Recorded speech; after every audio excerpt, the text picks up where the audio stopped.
Hi there!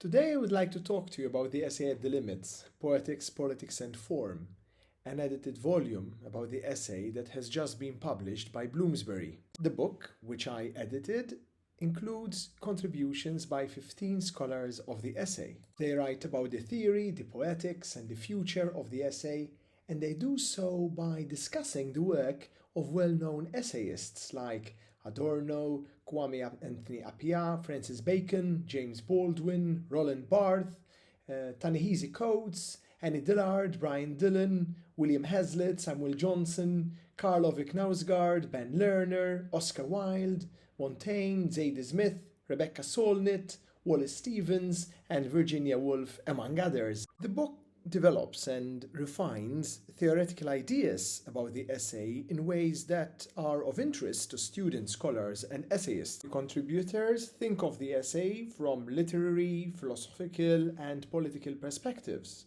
They invite you to think about how the essay relates to the self, identity, gender, and culture, and they also dwell on aspects of form, tone, style, and voice. The book begins with my introduction, in which I provide a theoretical framework for thinking the essay as always negotiating formal, conceptual, and political limits. The 15 chapters are divided into 3 sections, each of which having a slightly different focus. The chapters in part 1 of the book focus on the essay's relation to what we may loosely call the world out there. We begin with Aaron Plunkett, who presents the essay as a way of thinking rooted in experience. Since Montaigne, the essay has been thought of in epistemological terms, the essay as an outgrowth of skeptical inquiry into the grounds of knowledge claims. But for Plunkett, the essay's peculiarity is that it embodies the activity of subjects in the world.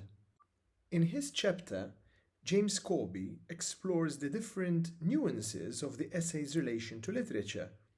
The leading question for him is whether the essay is really about that which it was supposed to be about, its professed occasionalism, or whether the essay is an autotelic form, thus making it not only potentially about literature, but akin to or actually literature itself. Neil Badmington focuses on why Roland Barthes favoured the essay, or what he called brief scenes, as a form. Badmington argues that Barthes' essayism is ultimately an inherent part of Barthes' Saussure-inspired semiological project. It is a response to the challenge of dealing with the meaning of signs. The subject of Nicole Wallach's contribution is the essay's relation to the social, cultural, and political sphere through the work of contemporary public intellectuals. By discussing the work of Appiah, Coates, and others, Wallach inquires about the possibilities of the essay's intervention in a post-truth world. Joseph Tabby discusses digital essayism. He thinks of the essayistic aesthetic of digital writing as almost a natural platform for the non-fictional, never fully narrativized, and always contingent thought stream that characterizes the essay. The sense of human presence in the essay, the idea that the essay is in some ways an expression or modulation or veiling of personality, the ways in which voice, point of view, style, and publication affordances construct the sense of self in the essay, are some of the central concerns discussed by the contributors in the second part of the volume. Ivan Kallous offers a wide-ranging, reflective piece on tone in the essay, or, more precisely, on its elusiveness. How can tone, he asks, be so present in what we read as we are reading it, while at the same time being so hard to seize and settle upon? Tone and voice, as Kallous notes, are also dependent on context, and this is something that Jenny Spinner discusses in detail in her chapter on women periodical essayists. Spinner queries the thinking of the essay as an expression of self by showing that for women essayists, she focuses on the 18th century but her argument is extendable, it is never as simple as that. Rachel Baldacchino introduces another layer to the discussion of the self in the essay. She proposes thinking of the potential of the essay as a demand, that is, as persuasion. By discussing a number of pacifist essays by Vernon Lee, Baldacchino shows how the essay can engage the other through styles that are not motivated by the wandering self, but by a self that desires to engage the other persuasively. Aaron Aquilina focuses on the queer essay, and he offers a close reading of selected work by Jean Genet. Through this reading, the essay comes across as a form of resistance to the idea of the essay as self-disclosure and self-seeking, and to the idea of voice as the manifestation of the individual being at the heart of the essay. In a chapter on Elliot Weinberger's literary essays, Michael Askew asks, what happens when the essay projects no opinions, no commentaries, no personal pronouns, no first-hand accounts, or personal experiences? What happens, in other words, when it is neither personal nor argumentative? The chapters in the final section of the volume explore different aspects of the formal characteristics of the essay.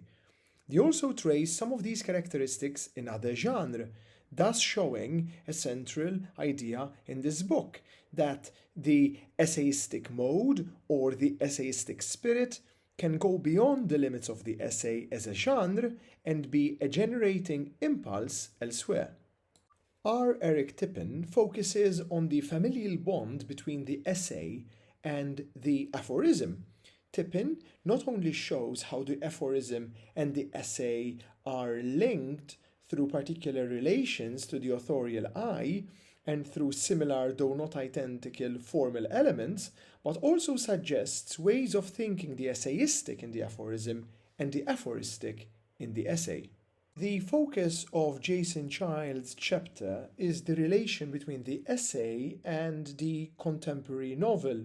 Child suggests that the way the anti-ideological rhetoric of the essay, its investment in openness and flexibility, may not be as radical as we may envisage. Indeed, it seems to cohere with qualities prized most today in the entrepreneurial class and the precariat alike, making the idea of people without qualities a dystopian facet of contemporary reality. The question of genre, its fluidity and porousness, is also central to Alan Durgan's chapter on the essayistic in Wallace Stevenson's poetry. Durgan writes about the poetic impulse in some essays by Stevens, and he rereads Stevens's straight-laced poems as queer essays. While Durgan explores the essayistic in poetry, Maria Frendo and Bob Causa Jr. extend the thinking of the essayistic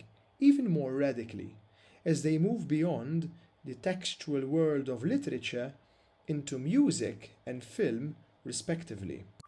Frendo operates in somewhat uncharted territory in essay studies by looking at selected elegiac musical essays by Dmitri Shostakovich and Joseph Vella that commemorate historically significant events through inimitable and recognizable essayistic personal tones.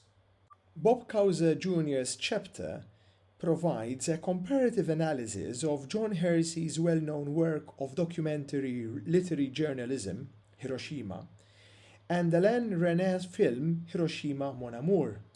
Causa argues that an essayistic approach to history allows us to think about a history-making, with words and images, characterized more and more by curiosity and reflexivity. My name is Mario Aquilina. I hope that you found this introduction to the essay at the limits interesting.